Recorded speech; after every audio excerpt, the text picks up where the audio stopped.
It's fantastic.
Good morning. So we have someone after me who's much, much more important and engaging than me.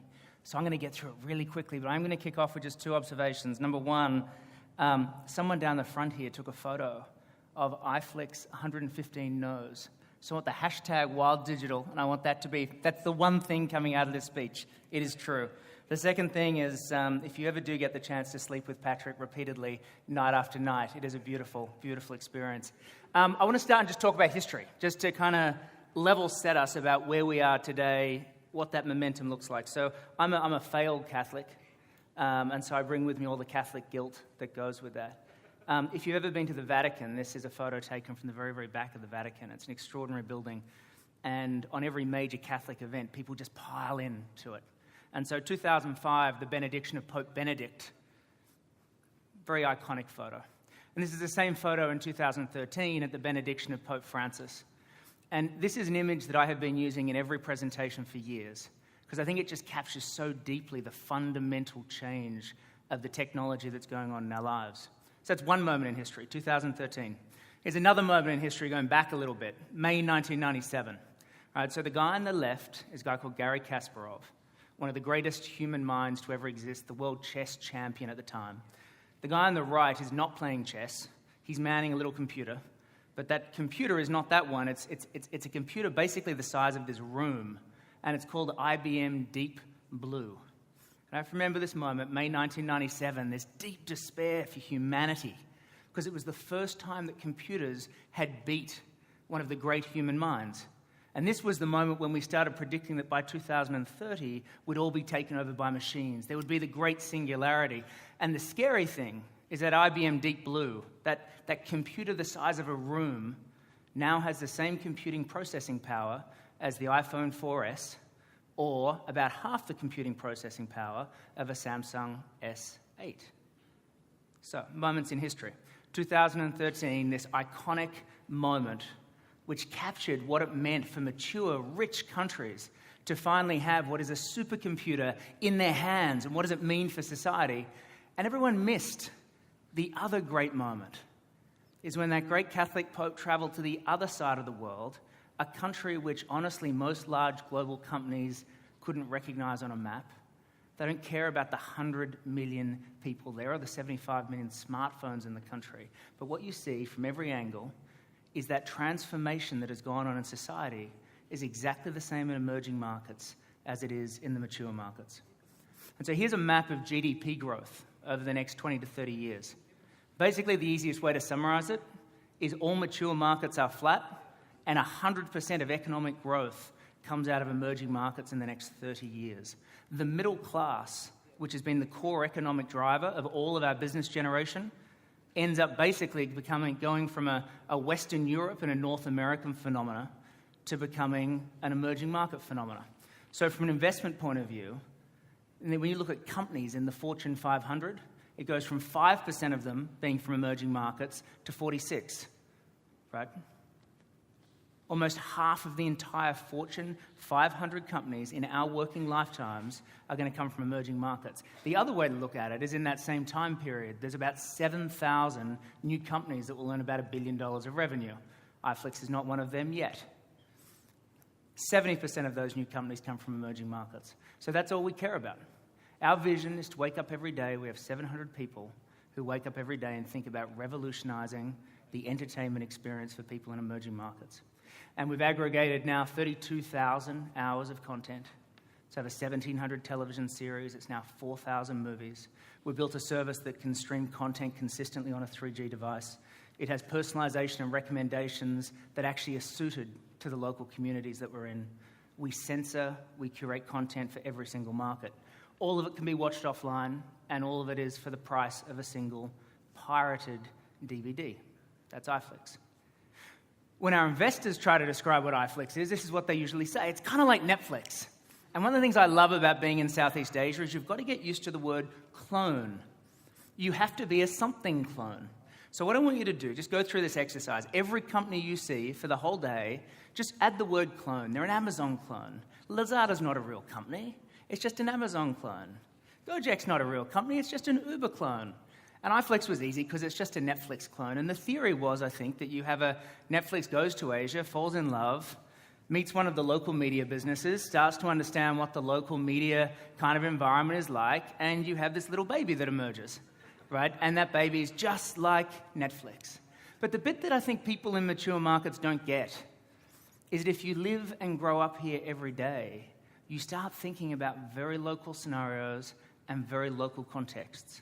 And you don't grow up and look anything like mum and dad, whether it's a Gojek, which has innovated and expanded its platform way beyond the basics of ride sharing, or whether it's Grab, which I now use 100% because it has the most phenomenal membership and loyalty program that I can redeem with all local partners.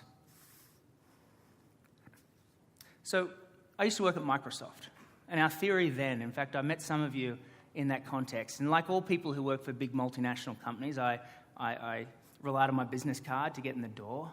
I was scared most of the time because I had a big title and had no idea what I was doing, and I was scared I was going to get found out. But our theory then is that big global companies would dominate the world. And then we started to see these companies who had great local execution. They were doing things differently locally, and we thought, okay, maybe that's a thing. And for phase one of the internet, that's kind of how the world looked. You're either a big multinational or you're a very small local company.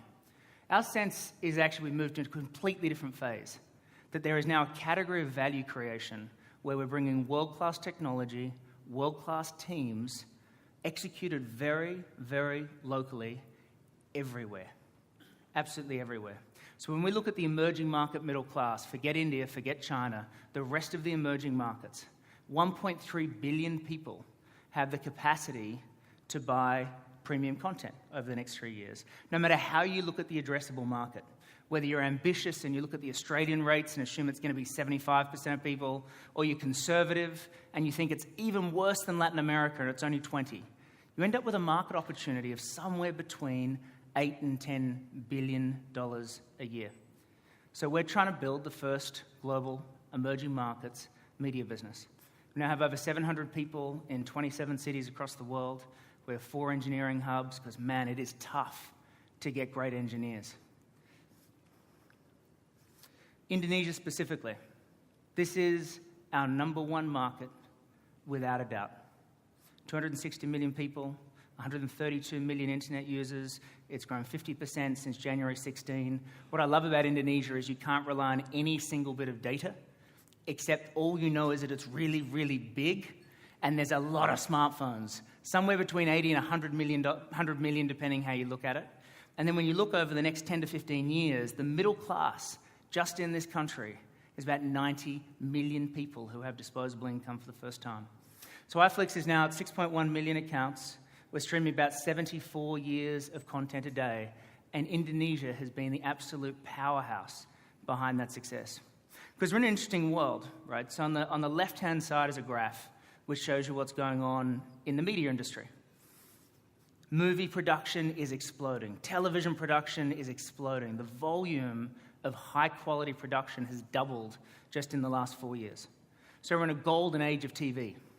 Now, if you're old, from an internet point of view, so old to the age of 50, the good news, you're loving that golden age of television at home, on your couch, in front of a big screen. If you're 35 to 49, you've basically switched off.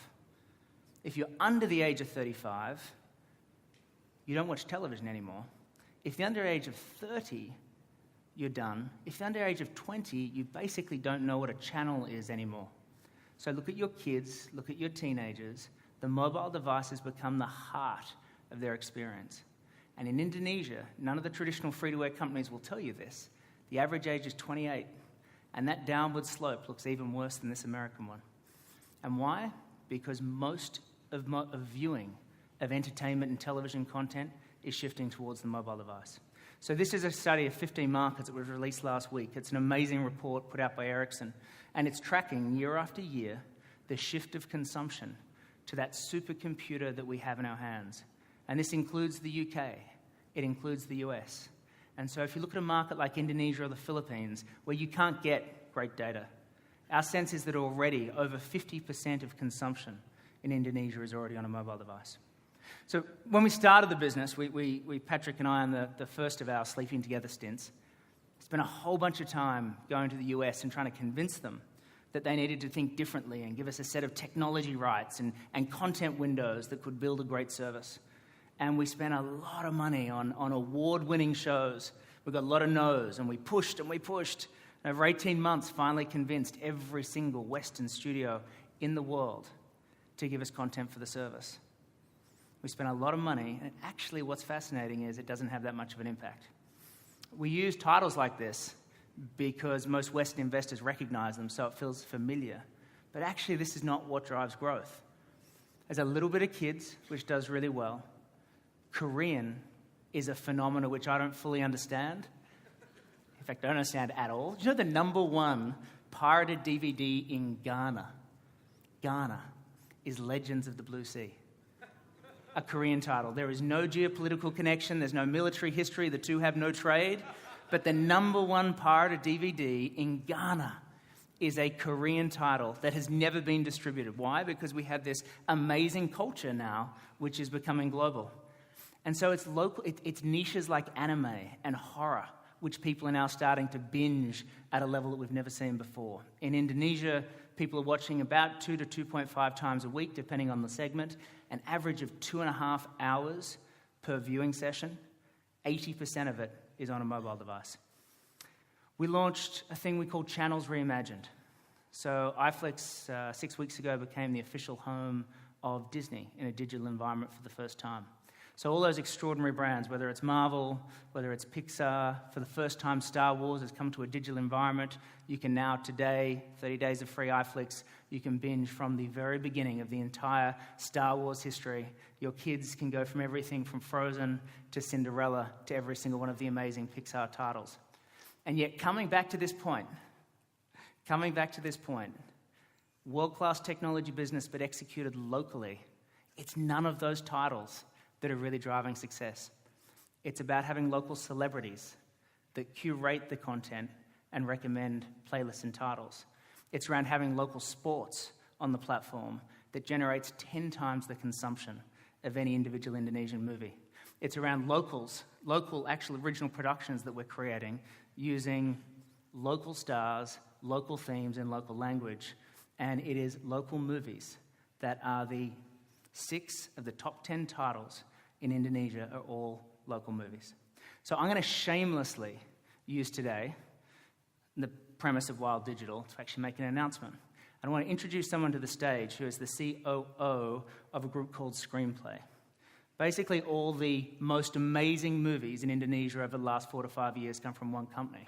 And it's a local Indonesian company that is disruptive, aggressive, and understands this new millennial, young Indonesian digital audience better than any we've come across. And so if you can roll the video just as Mr. Pak Wiki Olindo joins us up on stage from Screenplay.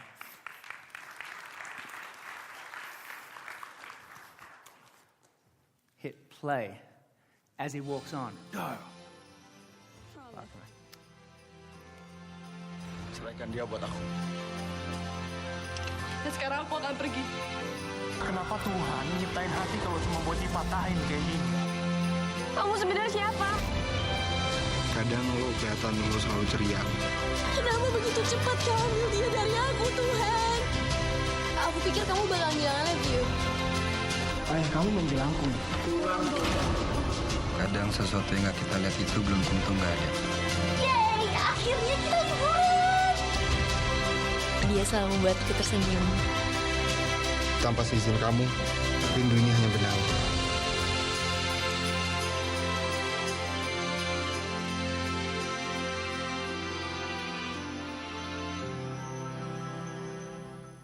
Pakwiki, welcome to Wild Digital.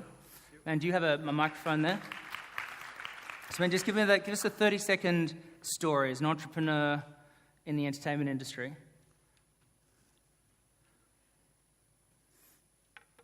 Can you quickly share with these guys the Screenplay story? All right, thank you. I mean, basically, was doing movies for a very long time, and then I stopped and was doing TV content. And we started back on this era in 2015 when I started making movies again under the label Screenplay Films. Now, when we were doing movies, we're like, okay, I mean, in 2015, the Indonesian film industry was actually on a slope, all right? It was the year when the film industry came down from the year before was 30 million audience, and it came down to 15 million when we started doing movies. So Perfect it was timing. it was on a slope. And the idea was like, why is every other movie in Indonesia failing? And we're thinking like, what do we do about what movie are we going to produce that we think is going to work, right? Now, the easiest was to think about the teenage market, all right? The teenage market is a market which we feel has potential to come to the theaters, but was not actually drive to come to the theaters. It's not because of the movies that were produced were not good. I mean, I think there were titles that were produced that were pretty much good, but what actually lacks in the film industry was the publicity, all right? And there are a lot of people that make movies in Indonesia, but they don't really think about the publicity. Whereas in the US, it's like you have a budget of 20 million, the publicity is 20 million. So, it's just, you got to work on the publicity. Now, we aimed on doing a teenage movie, and we're thinking like, okay, how do we grab publicity? Now, publicity is like, out of the box, you'd think it would be a billboard, you'd be stuff like that. But basically, I mean, in today's age with the millennials, it's about digital. It's about what they have on their phones and how do you connect them to their phones. So what we did is we hired 7 analytic companies, all right? And for our first movie, Magic Hour in 2015, we had 7 analytic companies show us analytics on how we can engage to our audience. How do we tell them that the movie is actually going to come out a particular date? And how do we show them a trailer? And, how do we, because no one was actually doing this. It was all about TV. It was about ads. It was about billboards and all that. And basically, people were not really putting ads on Instagram. People were not really putting ads on YouTube. People were not connecting YouTube to your personal social media, like we have our corporate social media that connects everything together. And that's how we learned that, the internet can actually touch millions of people. It's not free, okay? Whoever says social media advertising is free is a liar, okay? It's not free. It was slightly expensive at the start because, we were trying to learn on how to do it right. But I think you get it right once you find the way on connecting and you build your database on this, okay? And you build your community on this.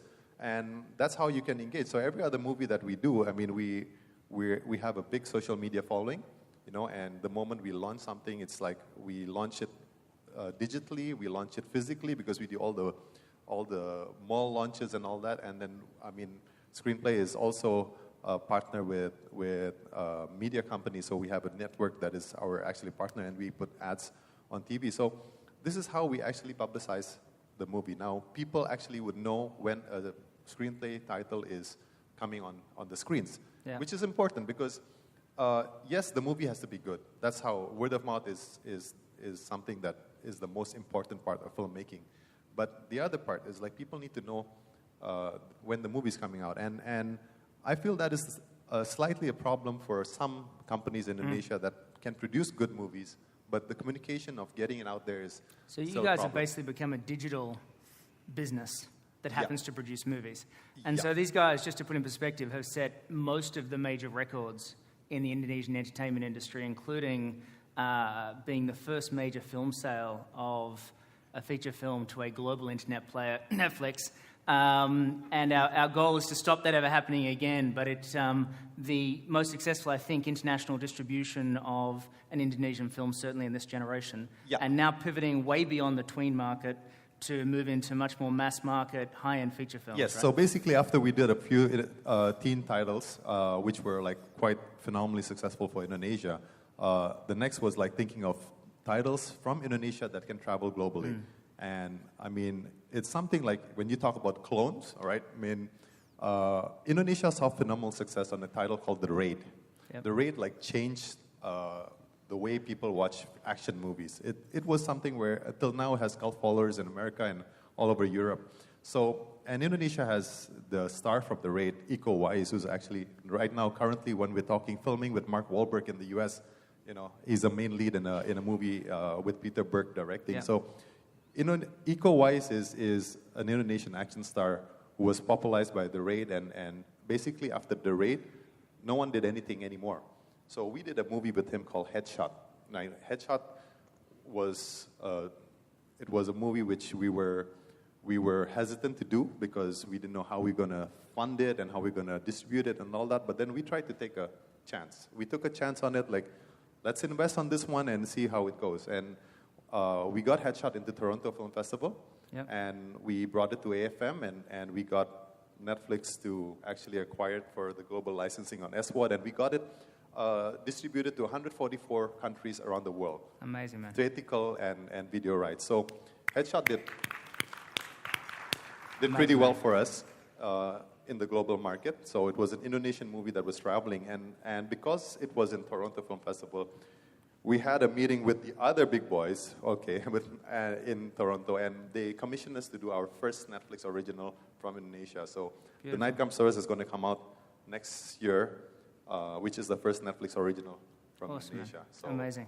Well, man, today we're very proud to be announcing, off the back of the Wild Digital platform, a multi-year collaboration with Screenplay to take all of the output of the Screenplay films over the next 3 years and bring them to the iflix platform. So, man, thank you. All right, thank you. Congratulations on the enormous success.